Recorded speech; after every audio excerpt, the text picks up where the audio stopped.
Hallelujah, praise the Lord. எல்லாம் எப்படி இருக்கீங்க? கர்த்தர் நல்லவர். கர்த்தர் உங்களை ஆசீர்வதிப்பாராக. பிரியமானவர்களே, மறுபடியும் வாங்க இந்த காணொலி மூலியமாக உங்களை சந்திப்பதில் நான் ஆண்டவருக்குள் மிகுந்த மகிழ்ச்சி அடைகின்றேன். பிரியமானவர்களே, இன்றைக்கு வாசிக்கும்படியாக தெரிந்து கொள்ளப்பட்ட வேத பகுதி லூக்கா 3ஆம் அதிகாரம் வசனங்கள் 10, 11. Luke chapter 3 verses 10 and 11 உங்களுக்காக நான் வாசிக்கின்றேன். அப்பொழுது ஜனங்கள் அவனை நோக்கி, அப்படியானால் நாங்கள் என்ன செய்ய வேண்டும் என்று கேட்டார்கள். அவர்களுக்கு அவன் பிரதியுத்தரமாக, 2 அங்கிகளை உடையவன் இல்லாதவனுக்கு கொடுக்க கடவன், ஆகாரத்தை உடையவனும் அப்படியே செய்ய கடவன் என்றார் என்று சொல்லி வேதாகமத்தில் வாசிக்கின்றோம். வாருங்கள், நம்ம ஒரு நிமிடம் தலைகளை வணங்கி நாம் ஆண்டவராகிய இயேசு கிறிஸ்துவை நோக்கி நாம் பார்ப்போம். நல்ல ஆண்டவரே, அருமையான இந்த வேலைக்காக உம்மை ஸ்தோத்திரிக்கிறோம். கர்த்தாவே, உம்முடைய வார்த்தை கொண்டு எங்களோடு பேசவும் எங்களோடு இடைப்படவும் நாங்கள் ஜெபிக்கின்றோம். இயேசு கிறிஸ்துவின் நாமத்தில் ஜெபிக்கின்றோம் எங்கள் நல்ல பிதாவே, ஆமென்.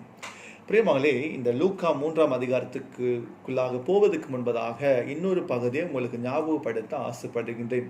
லூக்கா 10ஆம் அதிகாரத்தை வாசிக்கும் பொழுது அங்கே நல்ல சமாரியன் கதை குறித்து நம்ம வாசிக்கின்றோம். நல்ல சமாரியன் குறித்து ஒரு கதையை வாசிக்கின்றோம். ஒரு நியாயஸ்திரி இயேசு இடத்துல கேட்கிற, ஆண்டவரே, நித்திய ஜீவனை சுதந்திரித்துக் கொள்வதற்கு நான் என்ன செய்ய வேண்டும் என்று சொல்லி. ஆமென். நித்திய ஜீவனை சுதந்திரித்துக் கொள்வதற்கு நான் என்ன செய்ய வேண்டும் என்று சொல்லி, அதுக்கு இயேசு அவனுக்கு மறுமொழியாக, நியாயப்பிரமாணத்தில் என்ன எழுதியிருக்கிறது, நீ வாசிக்கிறது என்ன என்றான். அதற்கு அவன் மறுமொழியாக சொல்ற ஒரு வசனம் வாசிக்கின்ற 27ஆம் வசனம், உன் தேவனாகிய கர்த்தரிடத்தில் உன் முழு இருதயத்தோடும் உன் முழு ஆத்துமாவோடும் உன் முழு பலத்தோடும் உன் முழு சிந்தையோடும் அன்பு கூர்ந்து உன்னிடத்தில் அன்பு கூறுவது போல பிறனிடத்திலும் அன்பு கூறுவாயாக என்று எழுதியிருக்கிறது என்றான். அல்லேலூயா. நமக்கு எல்லாருக்கும் ரொம்ப ஒரு ஃபெமிலியரான ஒரு பைபிள் வர்ஸ். ஆமென். நம்ம ஆண்டவராகிய இயேசு கிறிஸ்து எப்படி நேசிக்க வேண்டும், முழு இருதயத்தோடும் முழு ஆத்மோடும் முழு பலத்தோடும் முழு சிந்தையோடும் அவரை நாம் நேசிக்கிறவர்களாக இருக்க வேண்டும். அவரை நாம் அன்பு கூறுவது போல உன்னிடத்தில் அன்பு கூறுவது போல பிறனிடத்தில் அன்பு கூறுவாயாக. we must love our neighbors, we must love others என்று சொல்லி இப்படியாக இந்த வேத வசனத்தில் வாசிக்கின்றவர்களாக இருக்கிறோம். பிரியமானவர்களே, தொடர்ந்து ஆண்டவராகிய இயேசு கிறிஸ்து இந்த காரியத்தை விளக்கும்படியாக அந்த நியாயஸ்திரீகிடத்தில் ஆண்டவர் ஒரு கதையை சொல்வதை வாசிக்கிறார். அதுதான் நல்ல சமாரியன் கதையை நான் வாசிக்கின்றோம். பாருங்க, ஒரு மனுஷன் இப்படியாக இங்கிருந்து போகிறார். எருசலேம்ல இருந்து எரிகோவுக்கு போகும் பொழுது அவன் கல்லர் கையில் அகப்பட்டு அவனை அடிச்சு காயப்படுத்தி அவனை குற்றுயிராக அவனை விட்டு சென்றார்கள் என்பதை வாசிக்கின்றோம். இப்படியாக வாசிக்கும் பொழுது வழியாக முதலாவது ஒரு பிரீஸ், ஒரு ஆசாரியன் வழியா வருகிறான், பார்க்கிறான், பக்கமாய் விலகி போகிறான். 2வது பகுதியாக ஒரு லேவியன் லிவைட்ஸ், ஒரு லிவைட்ஸ், ஒரு லேவியன் பக்கமாக வருகிறான். அவன் பார்க்கிறான், பார்த்தோடனே அவனும் பக்கமாய் விலகி போவதை பாசான் இன்னொரு வழியாக அவன் கடந்து போவதை நான் வேதாகமத்தில் வாசிக்கின்ற. 3வதாக தான் பார்க்கும்போது பிரியமாகலே சமாரியன் என்பவன் வருகிறான். நமக்கு தெரியும், சமாரியருக்கும் யூதர்களுக்கும் இந்த காலத்தில் ஒத்து வராது.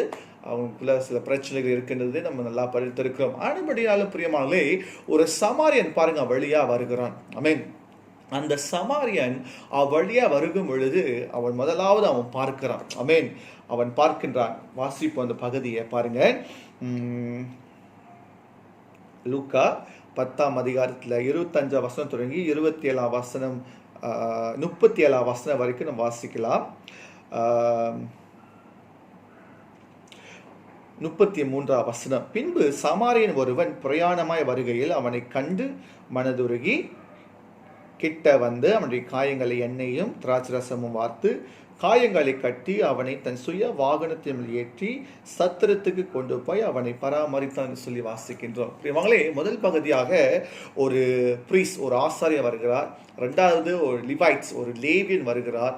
3வது சமாரியன், ஒரு சமாரியன் வருகிறார் என்று சொல்லி இப்படியாக வேதாகமத்தில் வாசிக்கின்றவர்களாக இருக்கின்றோம். ஆனால் பிரியமானவர்களே, ஆசாரியன் ஹெல்ப் பண்ணல, ஒரு லேவியன் ஹெல்ப் பண்ணல. ஆனால் கடைசியாக வந்த ஒரு சமாரியன் பாருங்க, அந்த குற்றுயிராக உயிருக்கு போராடி கொண்டிருக்க அந்த மனுஷனை பார்த்து அவன் மேல் மனதுருகி அவனுக்கு ஹெல்ப் பண்ணுவதை வாசிக்கிறார். இவன் அன்னோன் பர்சனாக இருக்கலாம், அவனுக்கு தெரியாத ஒரு ஆளாக இருக்கலாம். அப்படி but he was care for him, he loved him and he show his concern on him.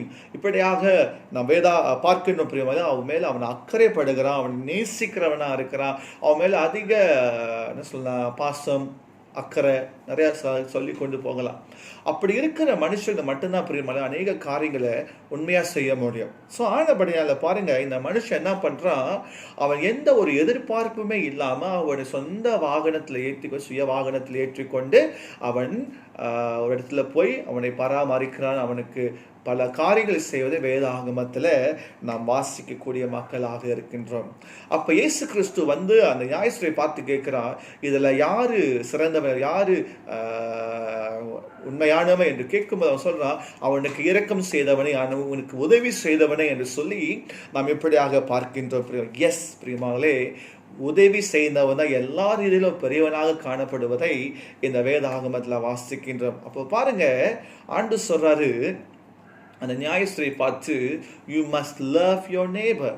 உனக்கு அநேக காரியங்கள் தெரிஞ்சிருக்க, ஒரு ஆசாரியன் இருக்கலாம், ஒரு லேவியன் இருக்கலாம், அநேக சட்டத்திட்டங்கள், அநேக நியாயப்பிரமாணங்கள் உங்களுக்கு தெரிஞ்சிருக்கலாம். ஆனாலும் பிரியமாகவே அங்கே சமாரி செய்த காரியம் தான் முக்கியமான காரியம் என்று சொல்லி ஆண்டவர் சொல்லுகின்றார்.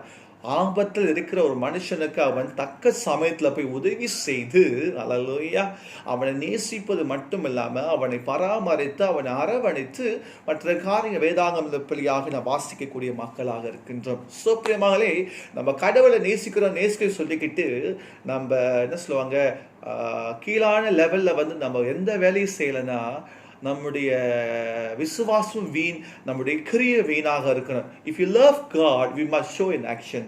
நம்ம ஆண்டு உண்மையாக நேசிக்கிற மக்களாக இருந்தோமா என்றால் பிரியமகளே, உண்மையாகவே அந்த அன்பை செயல்பாட்டில் வெளிப்படுத்தக்கூடிய மக்களாக இருப்போம். அல்லேலூயா. கடவுளை நேசிக்கிறோம், மக்களை நேசிக்கிறோம். அல்லேலூயா. கடவுளுக்கு நமக்கு இருக்க உறவு எப்படி இருக்கோ அதே போல மனுஷனுக்கு நமக்கும் இருக்க உறவு சிறந்த உறவாக, நல்ல உறவாக இருக்க வேண்டும். அதைத்தான் ஆண்டு சொல்றாரு, உன் தேவனாக கர்த்தர் எப்படி முழு இருதயத்தோடு, முழு மனதோடு, முழு ஆத்மாவோடு நேசிக்கிறோ அதே போல நீ காண்கிற உன் சகோதரனை, உன் சகோதரனை நேசிக்கக்கூடிய மக்களாக இருக்க வேண்டும் என்று ஆண்டுடைய வார்த்தை தெளிவாக சொல்லுகின்றது. சரி, இப்ப வேத வசனத்துக்குள்ள கடந்து செல்லுமா? சற்று முன் வாசித்த பகுதியில லூக்கா 3ஆம் அதிகாரம் வாசிக்கும் பொழுது யோவான் ஸ்நானகனை குறித்து வாசிக்கின்றோம். நமக்கு எல்லாருக்கும் தெரியும் யோவான் ஸ்நானகனை குறித்து சில காரியங்கள் 3ஆம் அதிகாரத்தை வாசிக்கும் பொழுது, லூக்கா 3ஆம் அதிகாரத்தை வாசிக்கும் பொழுது யோவான் ஸ்நானகன் குறித்து அநேக காரியங்களை நாம் வாசிக்கிறவர்களாக இருக்கிறோம். Study about John the Baptist. பிரியமானவர்களே, முதலாவது he prepared the way for prepare the way of the Lord. ஆண்டவருக்கு வழியை ஆயத்த பண்ணினவன் என்று கூட சொல்லலாம். அல்லது எப்படி சொல்லனா பிரியமானவர்களே, அவன் மேசையா யார் இந்த இயேசு என்று சொல்லி மக்களுக்கு அவன் அறிமுகப்படுத்துவதை வேதாகமத்தில் வாசிக்கின்றோம். அல்லையா, அவன் ஞானஸ்நானம் கொடுக்கிறான். பாருங்க, ஞானஸ்நானம் கொடுக்கும்போது சொல்றான், நான் உங்களுக்கு ஜலத்தை ஞானஸ்நானம் கொடுக்கிறேன், ஆனால் என்னிலும் ஒரு வருகிறார், அவர் உங்களுக்கு எப்படி கொடுப்பாரு, ஆவியினாலும் பரிசுத்த ஆவியினாலும் உங்களுக்கு அக்கினியாலும் உங்களுக்கு ஞானஸ்நானம் கொடுப்பார் என்று சொல்லி நாம் வேதாகமத்தில் இப்படியாக வாசிக்கக்கூடிய மக்களாக இருக்கின்றோம். பிரியமானவர்களே, ஹல்லேலூயா, ஆமென். கர்த்தர் நல்லவர். ஸோ ஆனபடினால பிரியமானவர்களே, அப்போ இங்கே யோவான் ஸ்நானகன் சொல்லுகிற ஒரு காரியம் என்ன, இங்க முதலாவது காரியம் இயேசு கிறிஸ்துவை அறிமுகப்படுத்தி விட்டு அவர் சொல்லி அடுத்த கட்ட வராரு, மனம் திரும்புங்கள் என்று சொல்லி. ஹல்லேலூயா. he preach about repentance. மனம் திரும்புதலை குறித்து அவன் பேசுகிறார். பேசிக்கலி இந்த ஹோல் பேசச்ச இந்த பகுதியை வாசிக்கும் பொழுது ஒரு ரட்சிப்பின் செய்தியை குறித்து யோவான் ஸ்நானகன் சொல்லுவதை வாசிக்கின்றோம். ஆமென். So he preached about repentance. Amen. So மன திரும்புதலுக்கு ஏற்ற கனிகளை தர வேண்டும் என்று சொல்லி இங்கே நான் வாசிக்கிறேன். சரி, வாசிக்கின்ற பிரியமானவர்களே, வசனம் 7, அவன் தன்னிடத்தில் ஞானஸ்நானம் பெறும்படி புறப்பட்டு வந்த திரளான ஜனங்களை நோக்கி, விரியன் பாம்பின் குட்டிகளே, வரும் கோபத்துக்கு தப்பித்துக் கொள்ள உங்களுக்கு வகை காட்டினவன் யார்? மனம் திரும்புதலுக்கு ஏற்ற கனிகளை கொடுங்கள் என்று சொல்லி. ஹல்லேலூயா. மனம் திரும்புதலுக்கு ஏற்ற கனிகளை நாம் கொடுக்கக்கூடிய மக்களாக இருக்க வேண்டும். ஹல்லேலூயா. இன்னைக்கு உண்மையா மனம் திரும்பியிருப்போம் என்றால் அதுக்கேற்ற கனிகளை நாம் வெளிப்படுத்தக்கூடியவர்களாக இருக்கின்றோம். பிரியமானங்களே, கனி இல்லாத வாழ்க்கை அது பிரயோஜனமற்ற வாழ்க்கை. ஆமென். உண்மையா மனம் திரும்பியிருப்போமானால் அதுக்கேற்ற பலனை நிச்சயமாக நாம் காட்டக்கூடிய மக்களாக இருக்கின்றோம். பிரியமானங்களே, ஸோ முதலாவது காரியம் இங்கே பார்க்கும் பொழுது இங்கே யோவான் சொல்லுகிறார், we must repent from sin. பாவத்திலிருந்து விடுதலை ஆக வேண்டும் என்று சொல்லிட்டு அடுத்த கட்டமாக வாசிக்கும் பொழுது ஞானஸ்நானகன் இன்னொரு காரியத்தை அழகா ஹைலைட் பண்றாரு. அதுதான் முக்கியமான வசனம் 10-11. அப்போது ஜனங்கள் அவனை நோக்கி, அப்படியானால் நாங்கள் என்ன செய்ய வேண்டும் என்று கேட்டார்கள். ஆமென். யோவான் பார்த்து கேட்கிறாங்க, என்ன செய்யணும் அடுத்த கட்டம், நாங்க மனம் திரும்ப கனி கொடுக்கணும், வேற என்ன செய்யணும் என்று கேட்கும் பொழுது அவன் சொல்லுகின்றான், இப்ப ரட்சிப்பின் செய்தியை சொன்ன யோவான் ரெப்பண்டன்ஸ் பத்தி சொன்ன யோவான் இப்ப அடுத்த கட்டம் என்ன சொல்றாரு, உங்க ரட்சிப்பின் காரியத்தை நீங்க கிரியையில வெளிப்படுத்தக்கூடிய மக்களாக இருக்க வேண்டும் என்று சொல்லி யோவான் நீங்க வெளிப்படுத்துவதை நான் வாசிக்கின்ற பிரியமாலே, அவர்களுக்கு அவன் பிரதித்தரமாக 2 அங்கிகளை உடையவன் இல்லாதவனுக்கு கொடுக்க கடவன், ஆகாரத்தை உடையவனும் அப்படி செய்ய கடவன். பாருங்க, உங்கள்கிட்ட 2 அங்கி இருக்கா, உங்கள்கிட்ட 2 விதமான உடுப்புகள் இருக்கா, அங்கிகள் இருக்கா, ஒன்னு இல்லாதவனுக்கு கொடு என்று யோவான் சொல்றார். 2வது சாப்பாடு இல்லையா, அதே போல செய், சாப்பாடு இல்லாதவனுக்கு சாப்பாடு கொடு. அல்லேலூயா. ஸோ இங்க யோவான் என்ன சொல்றாரு, நீ ரட்சிக்கப்பட்டிருப்பாய் என்றால், நீ ஆண்டு உண்மையா நேசிக்கிற தேவ மனுஷனா இருப்பாய் என்றால், அடுத்தது என்ன செய்ய வேண்டும், நீ கிரியில உன் ரட்சிப்பின் காரியத்தை வெளிப்படுத்தக்கூடிய மக்களாக இருக்க வேண்டும். அல்லேலூயா. அப்படி செய்யும் பொழுது அடுத்து என்ன தெரியுமா, we are respond to Christ, நாம் கிறிஸ்துவுக்கு மறுமொழி கொடுக்கக்கூடிய மக்களாக இருக்கின்றோம். பிரியமானவர்களே, மனம் திரும்ப ஒரு பகுதியாக இருந்தாலும் ஒரு பகுதி, அதுக்கு இன்னொரு பகுதியாக வருகின்ற காரியம், நாம் ரட்சிப்பின் காரியத்தை நம்ம அடுத்த கட்டமாக நம்முடைய கிரியையில வெளிப்படுத்தக்கூடிய மக்களாக இருக்க வேண்டும். அதுதான் யோவான் 2வது பகுதியா சொல்றாரு, we must help the needy, தேவை உள்ளவர்களுக்கு நாம் உதவக்கூடிய மக்களாக இருக்க வேண்டும் என்று சொல்லி யோவான் இங்க சொல்லுவதை நாம் வாசிக்கின்றவர்களாக இருக்கின்றோம். பிரியமானவர்களே, யாக்கோபு புஸ்தகம் 2ஆம் அதிகாரம் 20ஆம் வசனத்தை வாசிக்கும். James chapter 2 verse 20, faith without action is dead or useless. கிரியை இல்லாத விசுவாசம் செத்தது. இன்னைக்கு ரட்சிக்கப்பட்டுட்டேன், நான் மனம் திரும்பிட்டேன் என்று சொல்லிக்கிட்டு, அல்லேலூயா, அது ஒரு பகுதி, சந்தோஷம் இல்லைன்னு சொல்ல. ஆனாலும் பிரியமானவர்களே, அடுத்த கட்டத்தில் நம்முடைய விசுவாச வாழ்க்கை, நம்முடைய கிரியை உள்ள வாழ்க்கை நாம் காட்டக்கூடிய மக்களாக இருக்க வேண்டும். இன்னைக்கு யாக்கோபுடைய புஸ்தகத்தை வாசிக்கும் போது ஒரு பகுதியை வாசிக்கின்றேன். யாக்கோபு புஸ்தகத்தை வாசிக்கும் பொழுது, ஒரு சகோதரனாவது சகோதரியாவது வஸ்திரம் இல்லாமல் அனுதினம் ஆகாரம் இல்லாமல் இருக்கும்போது உங்களில் ஒருவன் அவர்களை நோக்கி, நீங்கள் சமாதானத்தோடே போங்கள், குளிர் காய்ந்த பசியாருங்கள் என்று சொல்லியும் சரீரத்திற்கு வேண்டியவைகளை அவர்களுக்கு கொடாவிட்டால் பிரயோஜனம் என்ன? உங்களுக்கு தெரியும், அவனுக்கு ஒரு தேவை இருக்கு, அவனுக்கு ஒரு ஆகாரம் தேவைப்படுகிறது.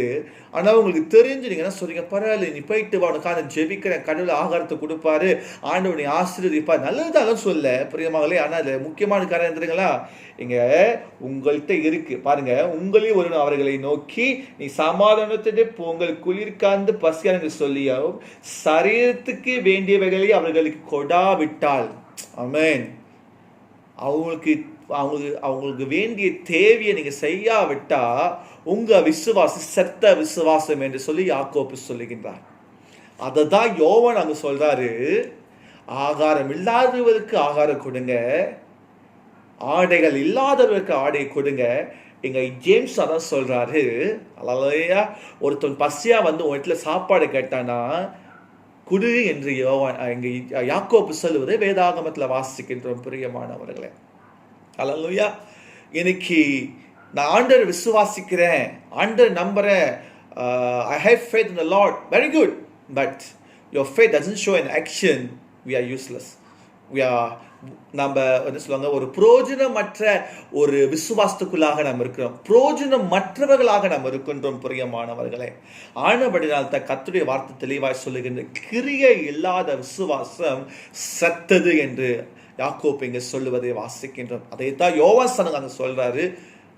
பிரியமானவர்களே, ஸோ ஆனபடினால இந்த லூக்கா 10ஆம் அதிகாரமும் லூக்கா 3ஆம் அதிகாரம் வாசிக்கும் பொழுது, உன் ஆண்டராக இயேசு கிறிஸ்துவை முழு மனதோடும் முழு ஆத்மோடும் முழு பலத்தோடும் முழு சிந்தையோடும் அன்பு கூறுவது போல நீ காண்கிற உன் சகோதரன் உன் சகோதரிய நீ நேசிக்கிறவர்களாக இருக்க வேண்டும். எப்படி நேசிக்க வேண்டும்? I love you, you love me அப்படி சொல்றது பார்க்கல பிரியமானவர்களே. பிரதர், ஐ லவ் யூ சொல்லிட்டு அடுத்தது என்ன? we must show in action. நம் கிரிகளை காட்டக்கூடிய மக்களாக இருக்க வேண்டும். பிரியமானவர்களே, நான் அடிக்கடி சொல்லக்கூடிய ஒரு காரியம், எனக்கு ரொம்ப பிடிச்சமான ஒரு சகோதரி மதர் தெரேசா. ஆமென். உங்க மத்தியில் பல முறை சொல்லியிருக்கேன். மதர் தெரேசாவுடைய வாழ்க்கையை பார்க்கும் பொழுது பிரியமானவர்களே, she loved God very much. அவங்க ஆண்டவரை அதிகமாக நேசித்தவர்களாக இருக்கின்றார்கள். ரெண்டாவது பிரியமானவர்களே, அவங்க அந்த ஹோல் கல்கத்தா பகுதியில் தேவை உள்ளவர்களை, மக்கள், அதாவது ஏழைகளை ஆதரித்து பராமரித்து, பிள்ளைகளை பராமரித்து, அவர்களுக்கு சாப்பாடு கொடுத்து பல காரியங்களை செய்தவர்கள் இந்த மதர் தெரேசா. எனக்கு அன்பானவர்களே, இந்த வசனத்தை கேட்டுக்கொண்டிருக்க தேவ ஜனமே, இன்னைக்கு கர்த்தர் உங்களோடு பேசி கொண்டிருக்க, இன்னைக்கு நாம் என்ன செய்து கொண்டிருக்கிறோம்? இந்த கோவிட்-19 நிமித்தமாக நம் வீடுகள் அடைப்பட்டு கிடக்கிறோம். நமக்கு தெரியாமல் இருக்காது. நிச்சயமாக நமக்கு அநேக மக்கள், தேவை உள்ள மக்கள் இருக்கிறார்கள். அல்லேலூயா. இன்னைக்கு ஆண்டவரை நேசிக்கிற, ஆண்டவரை நோக்கி ஜெபிச்சுக்கிட்டே இருக்கேன். ஜெபிச்சா மட்டும் போதாதுங்க, அடுத்த கட்டு நம் கிரியில காட்டக்கூடிய மக்களாக இருக்க. மதர் தெரேசா ஆண்டு அதிகமாக நேசித்தாங்க. அவங்க பாருங்க, ஏற்கனவே சொன்னது போல அவங்களுக்கு ஒரு அவார்ட் ஃபங்க்ஷனில் அவங்களுக்கு பெரிய லெவலில் செஞ்சு அவார்ட்ஸ் கொடுக்கும் பொழுது அவங்க சொன்னாங்க, நீங்கள் இவ்வளோ அவார்ட் ஃபங்க்ஷன் செய்கிறீங்களே, இந்த அவார்ட் ஃபங்க்ஷனுக்கு யூஸ் பண்ண அந்த காசை நீங்கள் என் கையில் கொடுத்துருந்தீங்கன்னா எத்தனோ பிள்ளைகளை நான் தாங்கியிருப்பேனே என்று சொல்லி. வா, பிரியமானங்களே, இன்றைக்கு இதுதான் கிரியை உள்ள விசுவாசம். நான் ஆண்டவரை நேசிக்கிறேன், ஆனால் கிரியில ஒன்றும் கட்டலாவியாவே நம்ம என்ன சொல்லுவாங்க, நான் ஒரு மாயான வாழ்க்கையை வாழ்ந்து கொண்டு இருக்கிறோம். இன்னைக்கு ஆண்டவரை நேசிக்கிறேன், என் சக நண்பர்கள், என் சகோதரிகள், என் அண்டை அயலார்கள் கஷ்டப்படுறாங்க பார்த்துட்டு நான் சும்மா இருந்தேன்னா என் விசுவாசம் வீணாக இருக்கும். பிரியமானே, கிரியை இல்லாத விசுவாசத்ததாக இருக்கும். ஆனபடினால எனக்கு மதர் தெரேசா செய்த அந்த நல்ல காரியத்தை நீங்கள் நான் செய்யக்கூடிய மக்களாக நாம் இருக்க வேண்டும். ஹல்லேலூயா. ஆமென். So let us do something for God. Amen. We do something for needy people. தேவையில்லை மக்களுக்கு நம்ம ஏதாச்சும் ஒரு காரியத்தை செய்வோம் என்றால் அதிக ஆசீர்வாதமாக இருக்கும். இரண்டாவது காரியமாக பிரியமானவர்களே, ஒரு உண்மை சம்பவம். இந்த MCO காலகட்டம் நடந்த ஒரு சம்பவம். இந்த MCO காலகட்டம் ஆரம்பிக்கிறதுக்கு முன்பதாக என்னுடைய ஃப்ரெண்ட், அவர் ஒரு பாஸ்டர். ஸோ அவர் இருக்கிற வட்டாரத்தில் ஒரு மனுஷன் ஜெயிலேருந்து அவர் ரிலீஸ் பண்ணி வந்த உடனே அவருக்கு வீடு இல்லை, அவருக்கு ஒன்றுமே இல்லை. ஸோ ஆனபடியில் என்னுடைய ஃப்ரெண்ட்ஸ் செய்த ஒரு காரியம் என்ன, அவர் போயிட்டு என்ன பண்ணார், அவரை பார்த்தாயா, நீங்கள் என் வீட்டில் தங்கிக்கிங்க, உங்களுக்கு தான் வீடு இல்லையே, என் வீட்டில் தங்கிக்கிங்க என்று அந்த போதகர் கூப்பிட்டார். யோசிச்சு பாருங்க, நம்மளால் செய்வோமா? கேள்விக்குறி தானே. யாராச்சும் ஒரு மனுஷன் பிரிசன் தப்பிச்சு வந்தாங்க, பிரிசனில் வெளியாகினாங்கன்னா நம்ம யோசிப்போம், வீட்டில் தங்க வைக்கலாமா வேணாவா சொல்லி பல தாட்ஸ், பல காரியங்கள் நம்ம சிந்தையில் ஓடிக்கொண்டு இருக்கோம். ஆனால் பிரியமானே, இந்த ஊழியக்காரர் ஐயா என் வீட்டில் தங்குங்க. அந்த மனுஷன், ஐயா பாஸ்டர் எனக்கு வேண்டவே வேணாம், பரவாயில்ல பாஸ்டர், நான் இங்கேயே தங்கிக்கிறேன், வேணாம் பாஸ்டர், நான் இப்போ தான் ஜெயிலேருந்து வந்திருக்கேன், வேணாம் பாஸ்டர் சொல்லிட்டாரு.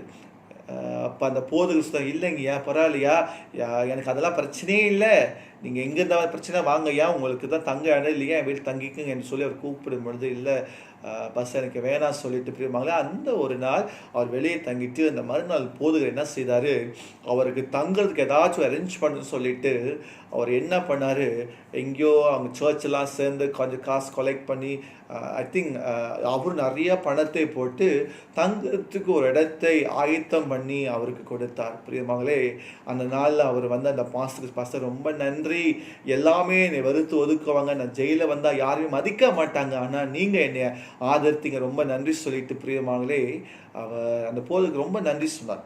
பாருங்க பிரியமா, இதெல்லாம் அந்த போதகர் செய்தது அவருக்கு ஒரு ரெக்கமெண்டேஷன், அதாவது தங்கறதுக்கு ஒரு இடத்தை அவர் ஆயத்தம் பண்ணி கொடுத்தார். ரெண்டாவது, கொஞ்ச நாள் கழிச்சு இந்த MCO காலகட்டங்களில் பிரியமாங்களே அவர் ஒரு ஃபார்மேன், நல்லா வேலை செஞ்சு கொஞ்சம் சம்பாதிச்சா என்ன பண்ணார், அப்புறம் என்ன பண்ணார், அவர் ஒரு ஐ திங்க் இன்னொரு இடத்துக்கு வீட்டுக்கு மாற்றலாகி சென்று விட்டார். ஸோ அவர் ஃபேமிலியெல்லாம் அவர் கெட் பேக் இஸ் ஃபேமிலி பேக்லாம் அவர் குடும்பத்தெல்லாம் அவர் திரும்ப வந்துட்டாங்க. ஸோ அவர் ஃபேமிலியோடு சந்தோஷமாக வாழ்ந்து கொண்டு இந்த நாட்கள் தான் இந்த எம்சிஓ காலகட்டம் ஆரம்பித்தது. ஸோ இந்த மூவ் அண்ட் கண்ட்ரோலோட காலகட்டத்தில் அந்த ஃப்ளாட்ஸில் தான் அவருக்கு வேண்டி நிறைய பேருக்கு தேவை உள்ள மக்கள்கள் இருந்தார்கள். அப்போ இந்த போதகர் அந்த ஐயாவுக்கு கால் படிச்சுனா, ஐயா நான் ஜாமான்லாம் வாங்கி வச்சுருக்கேன், நீங்கள் என்ன பண்ணுங்க, நான் உங்கள்கிட்ட கொடுத்துட்றேன், நீங்கள் என்ன பண்ணுங்கள், உங்கள் ஃப்ளாட்ஸில் தான் அவங்களாம் இருக்கிறாங்க, நீங்கள் உங்கள் ஜாமா போய் கொடுத்துருங்க என்று சொன்னார்கள். அதுக்கு அந்த ஐயா சொன்ன, பாஸ்டர் வேணாம் பாஸ்டர், என்னால் ஒரு 3 ஃபேமிலிக்கு என்ன சப்போர்ட் பண்ண முடியும் பாஸ்டர், நீங்கள் செய்த உதவி நான் மறக்க மாட்டேன் பாஸ்டர், இன்னைக்கு நான் அவங்களுக்கு போய் உதவி செய்யணும் பாஸ்டர் என்று சொல்லிட்டு அந்த ஐயா என்ன பண்ணாரு, அவர் சொந்த காசை போட்டு நிறைய பொருட்களை வாங்கி அங்கு ஃப்ளாட்ஸில் இருக்க ஒரு சில மக்களுக்கு பிரியமாகலே இந்த க்ரோசரி திங்ஸ், இந்த வீட்டுக்கு வேண்டிய சில செலவு ஜாம பொருட்களையே அவர் வாங்கி கொடுத்தார் என்று சொல்லி இப்படியாக அந்த போதை எங்களோடு பகிர்ந்து கொண்டார். ஹல்லேலூயா. பாருங்க, அந்த போதை செய்த சின்ன காரியம், அவர் விதைச்ச விதை இன்னைக்கு பாருங்க, அந்த மனுஷன் இயேசுவை அறியாத மனுஷனாக இருந்தாலும் அந்த மனுஷன் மூலியமா ஒரு நன்மை சமுதாயத்துக்கு கிடைத்திருக்கின்றது. இதுதான் ரெஸ்பான்ஸ், இதுதான் கிறிஸ்து கொடுக்கிற ஒரு மறுமொழி, அல்லது கிறிஸ்து யார் என்று நம்மை பார்க்கிறவர்கள் அறிந்து கொள்ள வேண்டும். ஆமென். எனக்கு ஜாமா பொருட்களை நாம் வாங்கி கொடுத்து பல காரியங்களை ஆதரிக்கும் பொழுது பிரியமானே, நாம் அந்த மக்களுடைய தேவைகளை சந்திக்கக்கூடியவர்களாக இருக்கின்றோம். ஆனபடினால இன்னைக்கு நான் இந்த பகுதியை எடுத்து உங்கள் மத்திய சொல்லி ஒரு முக்கியமான காரியம் பிரியமானவர்களே, இன்றைக்கு இந்த எம்சிஓ காலகட்டங்கள் நம்ம என்ன செய்து கொண்டிருக்கிறோம், நமது சுட்டு வட்டாரங்கள் எவ்வளோ மக்கள் தேவையுள்ளவர்கள் உண்டு பிரியமானவர்களே. நாம் சாப்பிட்டு நாம் தூங்கி நல்லா சாப்பிட்டு விதவிதமாக போய் செஞ்சு என்னமோ செய்து சில காரியங்கள் நாம் என்ஜாய் பண்ணிக்கிட்டு இருக்கோம், இல்லைன்னு சொல்லலை. It's nothing wrong, but at same time we must see other people. இன்னைக்கு இந்த கம்பார வட்டாரங்களும் சரி, மற்ற இடங்களும் சரி, கோப்பைங்களும் சரி, தாப்பாஸ், எவ்வளோ மக்கள் கஷ்டப்படக்கூடிய மக்கள் நிச்சயமாகவே இருக்கிறார்கள் பிரியமாக, நிச்சயமாக இருக்கிறார்கள். ஆனபடினால இன்னைக்கு சர்ச் என்ன செய்யும் என்று எதிர்பார்க்காம பிரியமாங்களுக்கு சர்ச் செய்ய வேண்டிய செய்வார்கள். as a individual, ஒரு தனிப்பட்ட நபராக இருக்கிறன்னா என்ன செய்கிறேன் என்பதை நாம் ஆராய்ந்து பார்க்க வேண்டும். we must do something for our society. நம்முடைய மக்களுக்கு நிச்சயமாகவே நாம் செய்யக்கூடிய மக்களாக இருக்கின்றோம். ஹல்லேலூயா. ஸோ ஏழைக்கு இறங்குறவன் கர்த்தருக்கு கணக்கு கொடுக்கிறான், கடன் கொடுக்கிறான் சொல்லி ஆண்டுடைய வார்த்தை சொல்லுகின்றது.